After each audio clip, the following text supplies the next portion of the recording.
السلام علیکم ورحمۃ اللہ وبرکاتہ۔ وعلیکم السلام۔ نحمده ونصلی علی رسولہ الکریم، اما بعد فاعوذ باللہ من الشیطان الرجیم، بسم اللہ الرحمن الرحیم۔ قال اللہ تبارک وتعالی فی القرآن المجید والفرقان الحمید، یا ایھا الذین آمنوا اتقوا اللہ وکونوا مع الصادقین۔ محترم حضرات، اللہ جل شانہ کا بڑا فضل و کرم ہے اور اس کا انعام و احسان ہے کہ اس نے ہم لوگوں کو یہاں پر جمع فرمایا۔ اللہ تبارک و تعالی سے محبت کی خاطر محبت رکھنا یہ کامل ایمان ہونے کی نشانی ہے۔ حضور پاک صلی اللہ علیہ وآلہ وسلم نے ارشاد فرمایا، من حب للہ و ابغض للہ و اعطى للہ و منع للہ فقد استکمل الایمان۔ جو اللہ کے لیے محبت رکھے اور اگر کسی سے دشمنی ہو تو اللہ کے لیے ہی دشمنی رکھے، اور اللہ تبارک و تعالی کے لیے ہی کسی کو دے اور اللہ کے لیے ہی دینے سے رک جائے۔ اگر رکنا ہے دینے سے تو وہ بھی اللہ کی وجہ سے، تو اس نے ایمان کو مکمل کر لیا، فقط استکمل الایمان۔ تو اللہ کی محبت میں یہاں پر جمع ہونا یہ بہت بڑی خوبی کی بات ہے۔ حضور پاک صلی اللہ علیہ وآلہ وسلم نے ارشاد فرمایا ہے کہ 7 قسم کے آدمی ہیں جو کہ اللہ کے دربار میں پہنچیں گے میدان حشر میں، تو وہاں پر اللہ جل شانہ ان کو عرش الہی کے سائے میں جگہ عطا فرمائیں گے۔ ان میں سے 2 آدمی وہ بھی ہیں اجتماعا علیہ و تفرقا علیہ، جو اللہ کی محبت میں جمع ہوئے اور اللہ کی محبت میں ہی بچھڑ گئے، یعنی اللہ تبارک و تعالی بھی ان کا مقصد ہے، تو ان کو بھی عرش الہی کے سائے میں جگہ دی جائے گی۔ اللہ جل شانہ اعلان فرمائیں گے، این المتحابون فیّا، کہاں ہیں وہ لوگ جو خالص میرے لیے محبت رکھتے تھے، دوستی رکھتے تھے۔ الیوم اظلہم فی ظلی یوم لا ظل الا ظلی، کہ آج میرے سائے کے علاوہ، میرے عرش کے سائے کے علاوہ کوئی اور سایہ نہیں۔ تو اللہ جل شانہ ان نیک بندوں کی محبت کی وجہ سے انسان کو یہ اتنا بڑا درجہ اور مرتبہ عطا فرمائیں گے۔ حضور پاک صلی اللہ علیہ وآلہ وسلم نے ارشاد فرمایا ہے کہ ثلاث من کن فیہ وجد بہن حلاوۃ الایمان، 3 چیزیں جس شخص میں ہوں گی وہ ایمان کی مٹھاس کو پالے گا۔ من کان اللہ ورسولہ احب الیہ مما سواہما، اللہ سے اور اللہ کے رسول صلی اللہ علیہ وآلہ وسلم سے اتنی محبت ہو، کسی سے ویسی محبت نہ ہو۔ دوسری بات یہ ہے، من یحب المرء لا یحبہ الا للہ، کسی انسان سے اگر آدمی محبت کرے تو خالص اللہ کے لیے کرے، اپنی ذاتی غرض اور ذاتی مقصد نہ ہو، بلکہ اللہ کے لیے محبت رکھتا ہے۔ تیسری بات یہ ہے، من یکرہ ان یعود فی الکفر کما یکرہ ان یلقی فی النار، کفر کی بات کرنا اور کفر کا کام کرنا اس کو اتنا ناپسند ہو، اتنا ناگوار ہو، جیسا کہ آگ میں ڈالا جانا ناپسند ہے۔ کوئی آدمی اپنی ایک انگلی بھی آگ میں نہیں ڈال سکتا، تو انسان اسی طرح سے کفریہ بات کرنے کو اور کفر کا کام کرنے کو ناپسند سمجھے، برا سمجھے، اس سے نفرت کرے، ناگوار ہو اس کو۔ یہ 3 چیزیں جس شخص میں ہوں گی وہ ایمان کی مٹھاس کو پالے گا۔ تو اللہ تبارک و تعالی کا احسان ہے کہ اس نے ہم لوگوں کو یہاں پر جمع فرمایا اور ہم خالص ایک مقصد سے آئے، اور وہ ہے اللہ کا ذکر۔ اللہ کا ذکر کرنے کے لیے ذکر الہی، یہ اللہ کا ذکر جو ہے بہت بڑی چیز ہے، بہت بڑی نعمت ہے، اس کی ہمیں قدر کرنا چاہیے۔ ذکر الہی جس کو حاصل ہو جائے تو اس کو گویا کہ ساری نعمتیں حاصل ہو گئیں، اس لیے کہ ذکر الہی کی وجہ سے اللہ تعالیٰ کی خاص توجہ کا مستحق ہو جاتا ہے بندہ۔ اللہ جل شانہ خاص طور پر اس پر توجہ فرماتے ہیں اور اس کو نعمتوں سے نوازتے ہیں، دنیا میں بھی اور آخرت میں بھی۔ تو ذکر الہی کے لیے جمع ہونا یہ اور بھی زیادہ بہت بڑی نعمت ہے۔ ویسے بہت سارے لوگ دنیا بھر میں جمع ہوتے رہتے ہیں مختلف مقاصد کے لیے، لیکن یہ ذکر الہی ایسا مقصد ہے کہ اس کے لیے جب جمع ہوتے ہیں تو اللہ جل شانہ فرشتوں سے پوچھتے ہیں کہ یہ لوگ کیوں جمع ہوئے تھے، کہاں سے آ رہے ہیں؟ کہا آپ کے بندوں کے پاس سے آ رہے ہیں جو آپ کا ذکر کر رہے تھے۔ تو فرمایا اللہ تعالیٰ پوچھتے ہیں کہ وہ کیا ذکر کر رہے تھے؟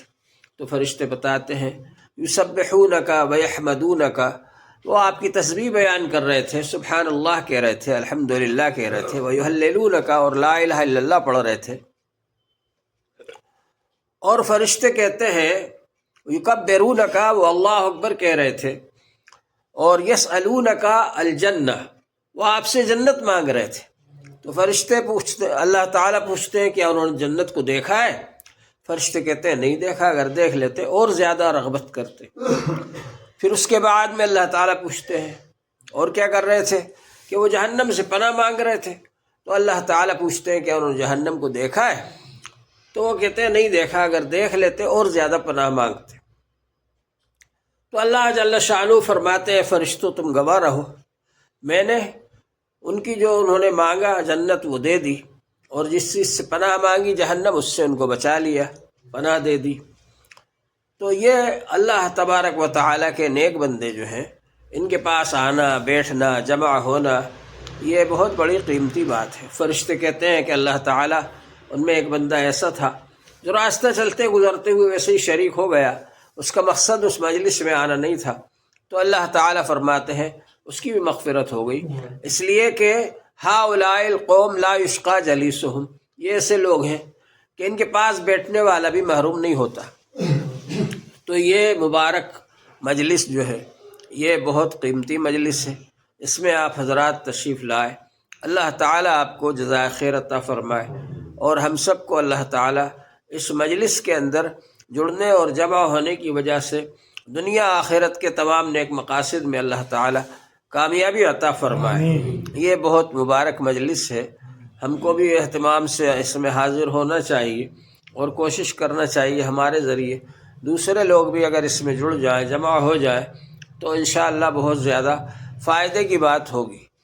حضور پاک صلی اللہ علیہ وآلہ وسلم نے ارشاد فرمایا ہے من دعا الی ھدی کان لہ مثل اجر من یعمل بہ من غیر ان ینقص من اجورہم شیئا، جو نیک کام کی طرف دعوت دے تو اس کو اللہ تعالیٰ اتنا ہی اجر و ثواب عطا فرمائیں گے، اور اس کے اجر و ثواب میں کوئی کمی نہیں ہوگی۔ جتنا اس نیک کام کرنے والے کو ثواب ملے گا اتنا بلانے والے کو بھی ثواب ملے گا، اور بلانے والا جو اس کو اجر و ثواب مل رہا ہے تو وہ نیک کام کرنے والے کے اجر و ثواب میں کوئی کمی نہیں ہوگی۔ ومن دعا الی ضلالۃ، اور جو گمراہی کی دعوت دے، گمراہی کی طرف بلائے، کان علیہ مثل وزر من یعمل بہ من غیر ان ینقص من اوزارہم شیئا، اس پر بھی اتنا ہی وبال اور گناہ اور عذاب ہوگا جتنا کہ اس برے کام کرنے والے پر ہوگا، اور برا کام کرنے والے کے عذاب اور عذاب میں اور سزا میں کوئی کمی نہیں کی جائے گی۔ تو یہ نیک کام کی دعوت دینا یہ بہت بڑے اجر و ثواب کی چیز ہے، اس لیے ہم کو کوشش کرنا چاہیے کہ ہم اس کام کے لیے جب آئیں تو اور دوسرے لوگوں کو بھی ہم لانے کی کوشش کریں۔ اللہ تبارک و تعالیٰ کا بڑا احسان ہے، اس کا کرم ہے کہ اس نے ہم کو یہاں پر جمع فرمایا۔ یہ جو مجلس ہے سب اللہ تبارک و تعالیٰ سے پتہ نہیں کس کا کتنا زیادہ تعلق ہے، جب ہم سب ایک جگہ جمع ہو کر ذکر کرتے ہیں، ایک دوسرے کی روحانیت کی قوت انعکاسی کے ذریعے سے ہم کو عکس ملتا ہے، اور اس کے ذریعے سے ہم کو فائدہ پہنچتا ہے۔ تو مجلس کے ذکر میں بہت زیادہ برکت ہوتی ہے، بہت زیادہ فوائد اور تاثیرات ہوتے ہیں، اس لیے ہم کو اس میں شریک ہونا چاہیے۔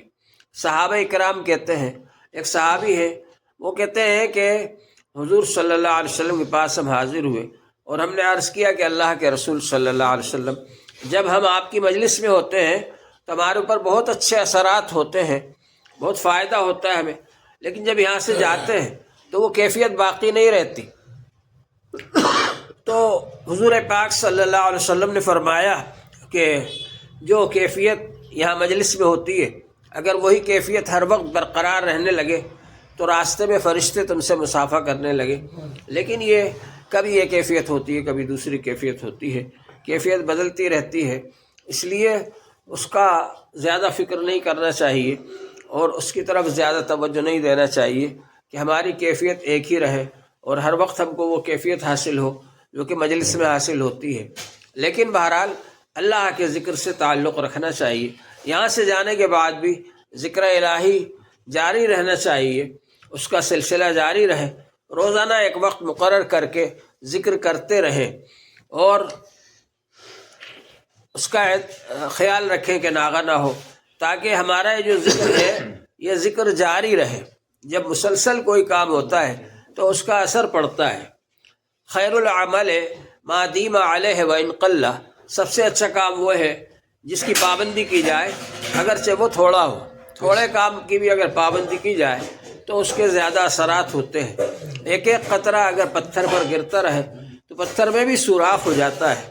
تو انسان جب روزانہ ذکر کرے گا تو اللہ تعالیٰ کی طرف سے اس کو فوائد حاصل ہوں گے، اور اس کی برکت سے انشاءاللہ تعالیٰ دنیا میں بھی اس کو فائدے ملیں گے اور آخرت میں بھی ملیں گے۔ اللہ تعالیٰ ہم سب کو اس کی توفیق عطا فرمائے۔ وآخر دعوانا الحمدللہ رب